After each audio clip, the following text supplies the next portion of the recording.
Pour revenir un peu aux questions qui m'ont été posées, la quasi-totalité des députés ont posé une question sur les bourses. Je peux citer Fatou Diop Cissé, Amadou Diallo, Ndeye Fatou Mané, Amidia, Abdoumbo, Nafi Diallo, Ndeye Marie Sané, Fodé Mané, Aliou Ndaw, Ibrahima Mbeng, Assoumana, Yassine Samb et tant d'autres ont posé des questions relatives aux bourses. Mais je commencerai par la première question sur les bourses étrangères, une question qui a été posée par 3 députés, l'honorable Fatou Cissé, Diop Cissé, Amadou Diallo et Samba Diouf. Je dois préciser que l'État du Sénégal a consacré cette année 8,6 milliards de francs CFA pour les bourses étrangères. En 2024, quand on est arrivé, c'était à 7,5 milliards de francs CFA, soit une hausse de 1,1 milliard de francs CFA. Mais ce n'est jamais suffisant. Une bourse n'est jamais suffisante. Et les étudiants en France, Madame Cissé l'a dit, sont confrontés à d'énormes problèmes liés à la modicité de la bourse, mais aux frais d'inscription qui sont élevés pour les étrangers, et la fin de l'aide au logement pour étudiants étrangers.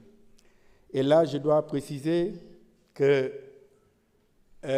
en ce qui concerne l'augmentation du coût des inscriptions, c'est une question de souveraineté. Nous, on ne peut pas faire grand-chose si la France décide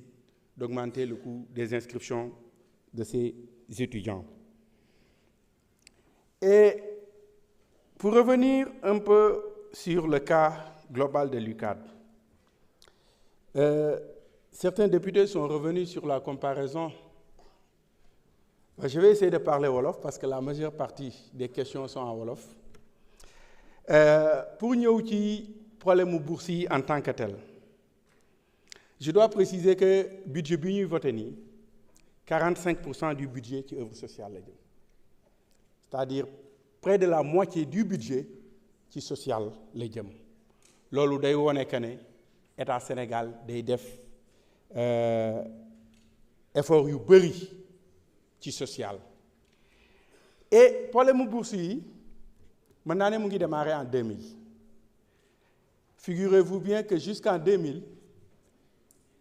dans l'ensemble du pays, 3547 boursiers lañ amoon. Aujourd'hui, nous sommes à 157 860. Cela veut dire qu'en 20 ans, c'est vrai, en 20 ans, la population du Sénégal, en 25 ans, je veux dire, tous les 25 ans, la population double. Donc la population du Sénégal est passée du simple au double. Au même moment, le nombre de boursiers a été multiplié par 44,5 fois. Cela veut dire que le Sénégal fait énormément d'efforts en matière de bourse. Et il y a 5 types de bourses. Il y a les bourses d'excellence qui sont attribuées aux étudiants qui ont la mention très bien ou bien. Les bourses pédagogiques, c'est ce qui est plus nombreux, ce qu'on voit le plus, presque 70% des bourses. Les bourses sociales, les bourses de mobilité pour ceux qui vont à l'étranger, les bourses de coopération et les aides d'État. Mais, conformément à la réglementation, l'attribution ou le renouvellement de bourses sont subordonnés à l'inscription effective de l'étudiant dans son établissement. Et là, je vais indi ci kaw UCAD. Damay dégg ñu naan retard de paiement. Je suis formel, il n'y a pas de retard de paiement. Le retard de paiement mu ngi doon am à partir du 5 décembre. Et la bonne nouvelle, c'est que le ministère des Finances a diligenté le paiement. Et Inch'Allah, demain ou après-demain,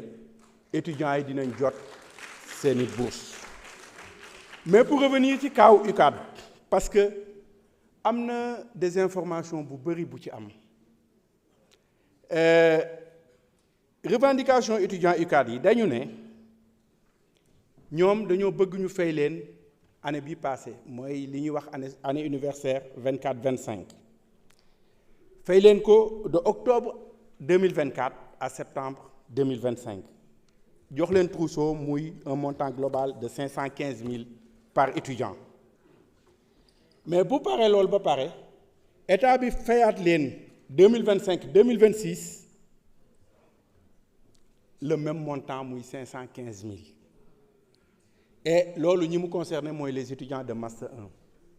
parce que boo jëlee benn étudiant mu am licence inscriwul en master yéex a inscrire en master en 2024 mu am licence am mais yéex a inscrire en master parce que wax naa ko fii licence ak master 2 cycles différents la c'est 2 cycles différents mën nga am licence ñu bañ la jël master mën nga am licence yéex am inscription master am na ci ñoo xam ne dañu am licence par exemple je donne un exemple en mars 2024 ngay lijjanti pour ñu jël les inscriptions en master parce que da ngay déposer ñu étudier ko recruter nga def entretien xale bi dem ba octobre je donne un exemple octobre 2024 ou novembre ñu jël ko master mu dem inscrire étudiant boobu dafa bëgg état bi fay ko toute l'année 2024 2025 alors que nekkul woon étudiant en réalité xëy na pratique bu fi yàgg am la mais nag dëgg fa yàlla ñun du ñu xañ kenn loo war a yor loo war a am di nga ko am mais nag il faut une rationalisation des bourses te li tax ak mbir mi doy waar étudiant boobu tey ñun bu ñu ko fayee 24-25 bu ko direction des bourses fayee 2024-2025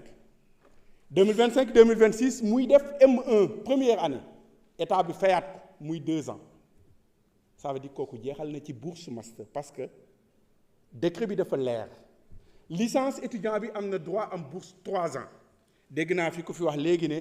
bu ñu eggee 3e année kenn du leen jox bourse loolu amut état bi li mu wax leer na dama lay jox bourse pour ñetti at en licence su fekkee ne da ngaa redoubler ma mayaat la beneen année muy 4 ans en master ñaari at nga am droit am bourse su fekkee ne da ngaa redoubler 2e année bi mën naa la mayaat benn année yeneen pratique yu ñu ci def yépp xëy na état bi moo dawal yërmande mais loolu warul am te étudiants yi boo leen fayee 2024 2025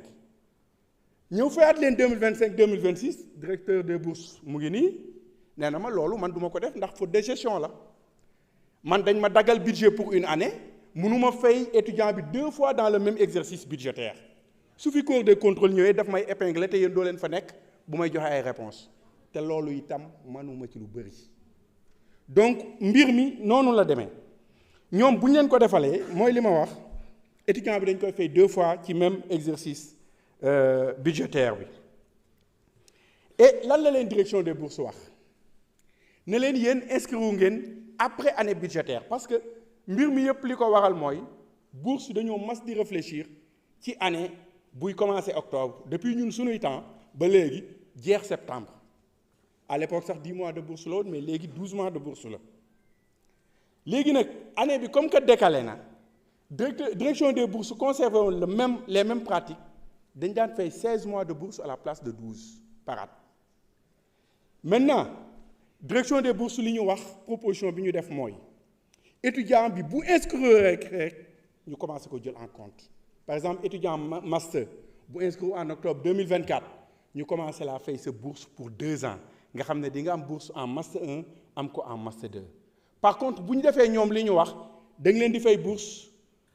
année bi ñu jàngul fay leen bourse master 1 mu jeex master 2 ñëw du ñu am bourse ñuy laajaat beneen bourse loolu mooy décaler un peu les problèmes et donc direction des bourses loolu la proposé pour fay leen fi mu ne nii ci paiement bi étudiants yi mu concerne dinañ leen fay 115 000 mooy seen bourse octobre seen bourse novembre ak 35 000 francs trousseau et cas wu étudiant UGB yi beneen c'est différent ma préciser que ne aussi étudiant Dakar yi man recevoir naa leen waxtaan naa ak ñoom samay étudiant rek ci nekk man je n'ai rien contre les étudiants au contraire ñi ma xam université xam nañ ne j'étais très proche des étudiants et 8 yi nga xam ne ñooy les membres du collectif des amicales de l'UCAD bi ñëwee seet si ma les 2 ce sont mes étudiants ba tey jii may wax yéen ni donc je n'ai rien contre les étudiants mais il faut que li nga xam ne taxes yi nga xam ne moom la état bi di teg aussi ñu jéem di ko topp. Et Saint-Louis problème de renouvellement la automatique inscrire guñu bëgg direction des bourses renouveler ko automatiquement en master 2 ñu ne leen loolu day xaw a doy waar. Par contre étudiants yi nga xam ne dañoo inscrire à temps c'est-à-dire avant septembre mais universités yi ñoo yéex a envoyé dossiers yi à la direction des bourses man bëgguma injustice dama wax directeur des bourses ne ko étudiants yooyu seen cas foog ñu fay leen lu mu metti metti état bi dina leen fay parce que du seen faute ñoom inscrire nañ à temps mais universités yi ñoo ko transféré wul à temps de ce fait ñoom amuñu bourse donc ñooñu man wax naa directeur des bourses ne ko ñooñu da nga leen a war a fay et ñu ngi ciy liggéey ak ministre des finances pour xool ci LFR2 bi ndax mën nañu allouer ay xaalis pour ñu fay leen parce que 2025 2026 bi mënuñu cee fay loo xam ne exercice budgétaire 2024 2025. laaj nañ ma ay recommandations man bi ma taseeg étudiants UCAD yi dama ne leen cas yi ngeen ma fi wax yépp bëri na dégg naa fi yu bëri ñu ko fi wax demewul noonu étudiant licence